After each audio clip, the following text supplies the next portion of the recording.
ఈరోజు tobacco 20 million kgs కొన్నాం. 200 కోట్ల పైన 220 కోట్లు అయింది. 230 కోట్లు ఖర్చు పెట్టాం. అది వేయకుండా ఉండాల్సింది వేసారు రైతులు. వేసిన తర్వాత వాళ్ళని ఇబ్బంది పెట్టకూడదు కొన్నాం. ఇప్పుడు హాలిడే డిక్లేర్ చేశాం.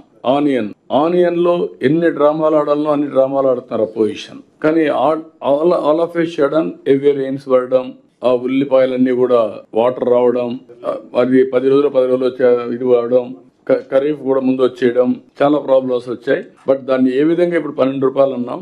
మళ్ళా రబీ కూడా వస్తా ఉంది, సీజన్ వస్తా ఉంది. కలెక్టర్ కర్నూలు గాని కడప గాని మీరు వర్కౌట్ చేసుకొని ఏ విధంగా చేస్తే రైతులకు లాభం వస్తుందో మనం చేయడానికి సిద్ధంగా ఉన్నాం.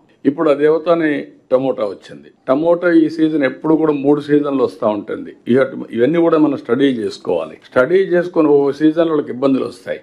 ఆ ఇబ్బందుల్లో మరీ రోడ్డు మీద పడకుండా కనీసం కల్టివేషన్ ప్లస్ వచ్చేట్టుగా వస్తే సర్వైవల్ వస్తుంది. ఇప్పుడు చిత్తూరు గాని ఈ ఏరియా అంతా కూడా ప్రాసెసింగ్ పంపిస్తున్నారు టొమాటోని రివ్యూ చేస్తే. అదే అన్నమయ్య బయట నుంచి వచ్చేవాళ్ళు, కొంచెం దూరంగా నుంచి అనంతపురం నుంచి వచ్చేవాళ్ళు వదిలేస్తున్నారు. ఇంత దూరం రావడానికి ట్రాన్స్పోర్ట్ ఎక్కువ అవుతుందని.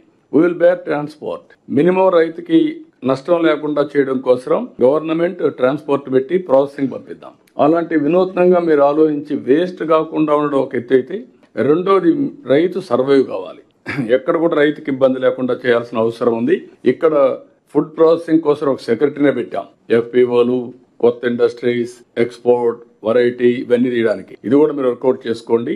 ఎప్పుడైతే ఈ ట్రాన్సిషన్ న్యూ ఛాలెంజెస్ మీరు గుర్తుపెట్టుకోవాల్సిన అవసరం ఉంది. ఒకప్పుడు నీళ్లు ఉండేవి కాదు, నీళ్లు లేనప్పుడు పంట వేసేవాళ్ళు కాదు. ఒకప్పుడు నాకైతే 10 సంవత్సరాల్లో 8 సంవత్సరాలు అనంతపూర్లో గ్రౌండ్ నెట్ వేస్తే వచ్చేది కాదు పంట. అప్పుడు వచ్చినటువంటి ఇన్నోవేటివ్ ఐడియానే ఇన్పుట్ సబ్సిడీ. అది ఫస్ట్ టైం హిస్టరీలో ఇన్పుట్ సబ్సిడీ వచ్చింది. ఏమిటి, మేము పెట్టుబడి పెట్టాం, విత్తనాలకైనా డబ్బులు ఇవ్వండి అంటే ఇన్పుట్ సబ్సిడీ తీసుకొచ్చాం. అక్కడి నుంచి ఈరోజు ప్రోడక్ట్స్ వచ్చాయి. డిస్ట్రెస్ సేల్ లేకుండా చూసుకోవాల్సిన బాధ్యత మన పైన ఉంది.